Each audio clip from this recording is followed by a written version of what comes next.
السلام عليكم، ازيكم عاملين ايه؟ مباراة جديدة في الأسبوع السابع، الأهلي في مواجهة سيراميكا كليوباترا. النادي الأهلي بدأ المباراة بأربع تغييرات تقريبا في التشكيل. أولهم عودة ياسر إبراهيم قلب دفاع النادي الأهلي اللي كان محتاجه النادي الأهلي بشدة. روحه وروحه القتالية في الملعب وتأثيره الدفاعي الكبير. تاني تغييرة في أرضية الملعب كانت وجود تريزيجيه على حساب ديانج في منتصف الملعب بجانب بن رمضان وخلفهم مروان عطية. تغييرة تانية في التشكيل إنه محمد طاهر موجود كأساسي على حساب طبعا زيزو الغائب للإصابة، بالإضافة إلى بن شرقي اللي بيلعب جناح أيسر على حساب تريزيجيه اللي انضم للعمق زي ما قلنا. دي أربع تغييرات في تشكيل النادي الأهلي. النادي الأهلي بدأ بطريقة لعب ضغط رهيب على نادي سيراميكا بعدد لاعبين كبير. نادي سيراميكا في بداية المباراة ترك استحواذ النادي الأهلي، ونادي سيراميكا مش من الفرق اللي بتترك الاستحواذ، بالعكس هي فريق بيستحوذ على الكرة وبيبني اللعب وبيلعب من العمق ومن الأطراف. لكن النادي الأهلي قابل نادي سيراميكا منذ بداية المباراة بضغط قوي جدا. وبالفعل كان من بداية المباراة كرة لبن شرقي من على الطرف الأيسر وصنع منها خطورة أو فرصة ماتش. النادي الأهلي استمر في الضغط بتاعه ده. ضغط النادي الأهلي على نادي سيراميكا إزاي؟ الضغط ده كان بيحصل عن طريق النادي الأهلي كان بيفتح الملعب تماما عن طريق الباكات بتاعته والأجنحة بتاعته. كنا بنشوف محمد هاني على الطرف الأيمن وبن شرقي على الطرف الأيسر، مع دخول تريزيجيه وطاهر وبن شرقي. الضغط اللي على العمق طبعا حسب جبهة اللعب. تلاقي كثافة هجومية للنادي الأهلي في ال 18، استغلال الكور العرضية أو الكور العالية اللي كان بيحاولوا يلعبوا عليها، سواء من الجانب الأيمن زي ما قلنا أو الجانب الأيسر. لان النادي الاهلي عنده طاهر بيجيد الرأسيات، وخلف طاهر وجود تريزيجيه بجانب محمد شريف وكمان تكمله بن رمضان خلفهم. فده كان عمل كثافه كبيره جدا، ولو الكره عدت من كل دول كنت بتلاقي بن شرقي موجود. وده عمل خطوره على نادي سيراميكا كبيره لانه الضغط كان قوي جدا. النادي الاهلي وجد حل في التكتلات الدفاعيه اللي بتحصل قدامه بان هو بيعمل عليها كثافه وتكتل هجومي قوي، لدرجه النادي الاهلي كان بيوصل ان هو بيضغط على نادي سيراميكا بحوالي 7 لاعبين. كنت دايما بتلاقي قلبي دفاع النادي الاهلي كان بينضم لهم يا اما هاني مره، يا اما كوكا مره، يا اما مروان مره، وبقيه اللاعبين ال7 بيضغطوا على نادي سيراميكا بكل قوه في كل جنبات الملعب. النادي الاهلي كان عامل جبهه يسرى مميزه على نادي سيراميكا، ان هو بيضغط على اللاعب محمد عادل الباك اليمين اللي هو اصلا لاعب منتصف ملعب. وده اللي خلى نادي سيراميكا يبقى عنده عيب، ان هو لاعب بيتقن المركز ده من ايام الانتاج الحربي، لكن مش مركزه الاساسي. افتقد لعيب هو من نجوم المنتخب وهو احمد هاني باك رايت بتاعهم. بالاضافه لده محمد عادل ما كانش بيلاقي المسانده الدفاعيه المطلوبه من عمرو السوليه او حتى الجناح الايمن. مروان كان عنده عيب خطير جدا انه بيخطئ في التمرير كتير. منها كرة الهدف الأولاني النادي الأهلي استغلها، سرعة طبعا كانت كبيرة وربط ما بين شرقي وتريزيجيه وتحرك لا مركزي ما بينهم وتبادل طبعا الحرية اللي واخدها تريزيجيه، ومهارة فردية سجل هدف رائع جدا. ار2 في شباك سيراميكا كليوباترا ادى النادي الأهلي الأفضلية لنهاية المباراة. النادي الأهلي ضغطه ده سبب أخطاء كتير من لاعبي سيراميكا كليوباترا كتير، ونجح جدا في الضغط العالي ده. لكن الضغط ده لو اي فريق تاني زي ما قلنا المباراه السابقه دفاع الرهيب او الشديد ده كان بيحط دفاعات النادي الاهلي في مواقف محرجه كتير ومواقف صعبه جدا. لانه لو انضرب هذا التكتل كنت بتلاقي اللاعبين سيراميكا كليوباترا بيواجهوا لعيبه الاهلي بموقف 3 على 2 و3 على 3، وده شكل خطوره كبيره برضه في المقابل على النادي الاهلي.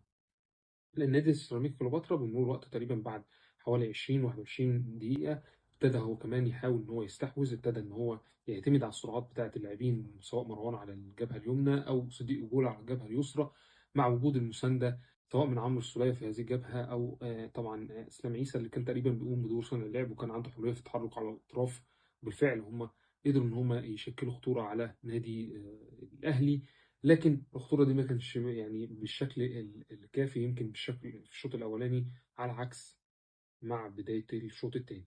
بداية الشوط الثاني النادي الأهلي استمر في الضغط بتاعه القوي ده، هجوم شرس جدا. كان بيبقى في حلول في منتصف الملعب، وهي فقط مع انضمام كوكا لمنتصف الملعب، لعيب بيجيد التمرير وتمرير الطولي في عمق الملعب، ده بيعمل خطورة كبيرة جدا. ده اللي نشط جبهة بن شرقي أكتر وأكتر مع ميول تريزيجيه على جبهة بن شرقي، وقدروا بالفعل إن هم يعملوا كذا فرصة. محمد شريف ما قدرش إن هو يستغلها بشكل كويس، مع محاولة استغلال النادي الأهلي لبعض الكور الثابتة. لكن يمكن ما كانش فيه توفيق للاعبين، لكن فيه كثافة هجومية كبيرة من النادي الأهلي. لكن بمرور الوقت ابتدى الضغط على النادي الأهلي في الشوط الثاني يقل، ابتدى الضغط يبقى ضعيف، فابتدى نادي سيراميكا الاستحواذ بتاعه بيحاول إن هو يزيده، ويحاول إن هو يجابه النادي الأهلي باستحواذ وضرب الخطوط النادي الأهلي، خاصة مع نزول بالحاج وموكا. بالحاج ابتدى إن هو يتحرك كصانع لعب، وده مركزه الأساسي، وإسلام عيسى ابتدى يتحرك على الطرف. ابتدى النادي سيراميكا كليوباترا يضرب خط التكتل الدفاعي النادي الأهلي، لأن النادي الأهلي قلب الضغط الكبير ده.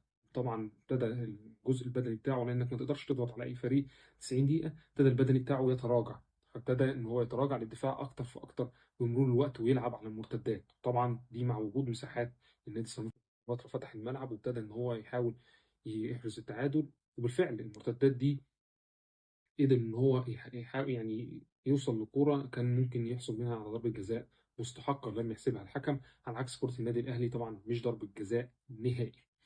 ليه؟ لأن لاعب نادي طبعا سيراميكا كليوباترا كانت إيده طبعا في جسمه، على عكس التدخل بتاع بن رمضان على قدم لاعب نادي سيراميكا كليوباترا. قرار تحكيمي طبعا أثر في نتيجة المباراة، كان ممكن النادي سيراميكا كليوباترا يخرج بتعادل مع النادي الأهلي، لأنه هو قدم مباراة معقولة جدا فنيا، وقدر إن هو يشكل خطورة كبيرة على النادي الأهلي. ضرب الخطوط ده كنت بنشوفه في كرة صديق وجولة لفخر لقاي، والكرة اللي كان ممكن يمررها لعمرو السولية أو إسلام عيسى اللي كان وراه وكان فاضي، والكرة دي اتكررت بعدها في نهاية المباراة، وكان إسلام عيسى كان ممكن يحرزها هدف، لكن سددها خارج المرمى.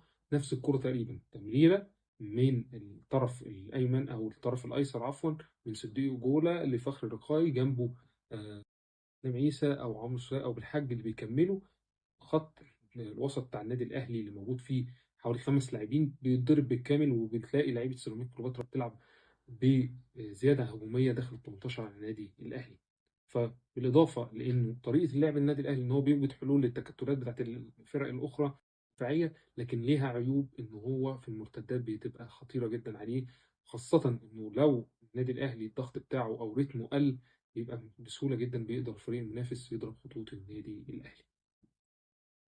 هبوط في الريتم بتاع النادي الأهلي ابتدى يقوم بتغييرات إن هو يدافع أكتر وأكتر مع نزول عمر على الطرف الأيمن، وابتدى نادي سيراميكا كليوباترا يحاول أكتر وأكتر على النادي الأهلي، لكن المباراة انتهت بفوز النادي الأهلي. نهاية 3 نقاط مهمة للنادي الأهلي بتخرجه من سلسلة نتائج سلبية، لكن النادي الأهلي ما تطورش فنيا بشكل كبير. شفنا تطور هجومي وفرص، لكن ده حصل بسبب إنه كان بيلاعب فريق مش بيلعب برتم دفاعي بحت، أو مش بيدافع بشكل مستميت زي بقية الفرق زي المحلة أو إنبي أو غيره، لكن فرقة بتفتح مساحات اللعب وبتلعب في المساحات، بتفتح الملعب وبتحاول إن هي تلاعب الأهلي ند بند. فظهرت المساحات خاصة في المرتدات مع تقدم النادي الأهلي، لكن هل ده هينجح مع الفرق اللي بتتكتل دفاعيا؟ سابقا في المباراة السابقة ما نجحش، ويمكن دي التجربة الأولى لعماد النحاس، ودي المباراة التانية. هنعرف في المباريات القادمة مع الفرق اللي بتدافع ده هينفع ولا لأ. ولكن هيعمل مشكلة كبيرة جدا في النادي الأهلي دفاعيا مع الفرق اللي بتملك سرعات وبتملك لاعبين بيجيدوا التمرير بشكل أفضل من الفرق الأخرى، زي فرقة نادي الزمالك طبعا اللي عندها لعيبة مميزين جدا سواء في التمرير أو في السرعات أو استغلال المرتدات.